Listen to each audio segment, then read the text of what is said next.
welcome back. So now we're going to be taking a look at the Magic Wand tool. And the Magic Wand tool is a lot of fun. You can see there it says it selects similarly colored image areas. So let's go and play with this a little bit. So let's zoom in on this symbol up here.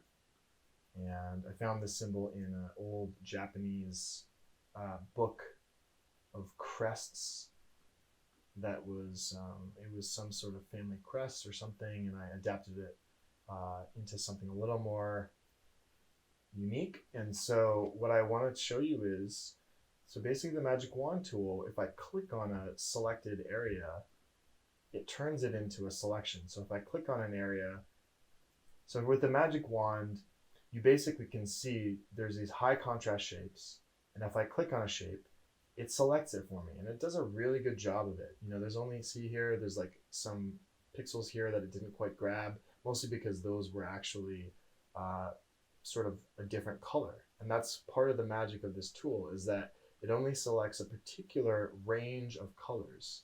Now, if I want to add to this selection, there's one way to do this would be to hold the shift key. You can see it turns into a plus, and then I can click and I can add every single one of these shapes. And that's really, really good, because that means that I really don't have to do a lot of work. Photoshop basically did the work for me.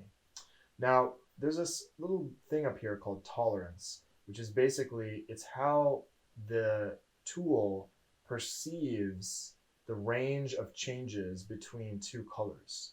And right now we really don't have a lot of colors to work with, but if I were to use something a little bit, go with something more complex, like let's just say I was trying to select this sun god cartoon line art. If I click, see, it does a pretty darn good job of getting most of it. And there's only a little bit that it didn't catch. See the parts of the thumb. And so there's two options. One is to actually shift and go in and actually try to select those parts out, which is one way to go, but it's a little time consuming. You can see I've already done it. It doesn't always work as well as it just did. And we should note that right now it's selecting only the line art itself. It's not selecting the space between the lines. So there's a really clear indication that it's going to work really well. And when I hit cut, let's just try to cut it out, so you can see that it basically left an artifact of what was behind. So it didn't quite get it entirely. It got pretty darn close to the edge of the line art, but it left some artifacts, and I missed the eyeballs as well as some of the hand details. So if I undo that and I'll deselect that, I'm going to explore this a little bit more. So let's try bumping up the tolerance to 20 and seeing what that does. If I click the line art, it pretty much did the same thing. I think it got a little bit more. It got one of the eyeballs, you can see, so it increased this ability, its tolerance. Let's go to 50. And we can see the eyeball is not connected. That's why it didn't get it before. But now we're at 50. So it's still doing the same thing. It's not quite getting all of it. But if I hold down shift and select part of the hand, you can see it grabs most of the line art of the hand. It's pretty intuitive. It's saying, okay, well, these lines are connected, so I'm just going to grab that whole chunk. So typically the higher the tolerance, the more complex areas of contrast you can select.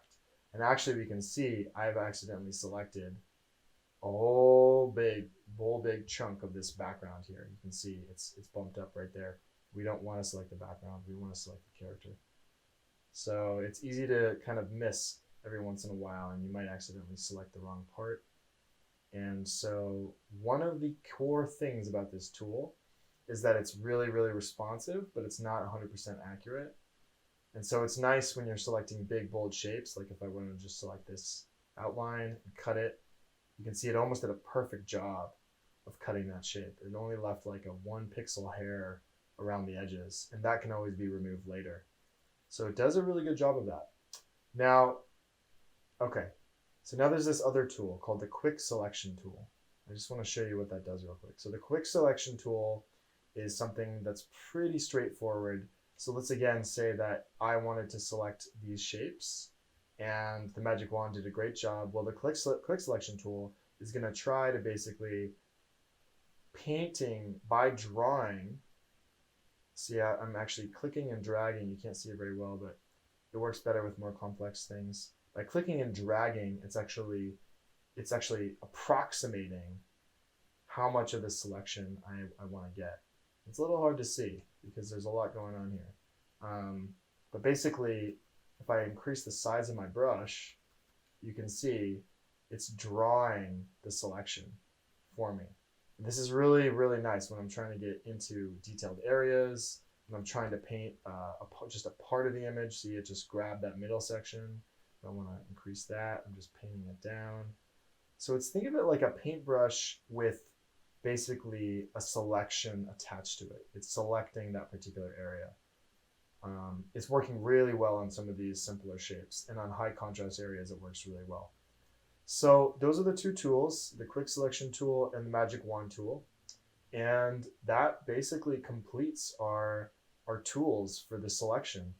And next we're going to talk a little bit about quick mask mode, which is something that I really enjoy using. It's all the way down here. Can't really see it. It's at the very bottom corner of the screen. It looks like a circular marquee inside of a rectangle. And so yeah, we're going to talk about quick mask mode next.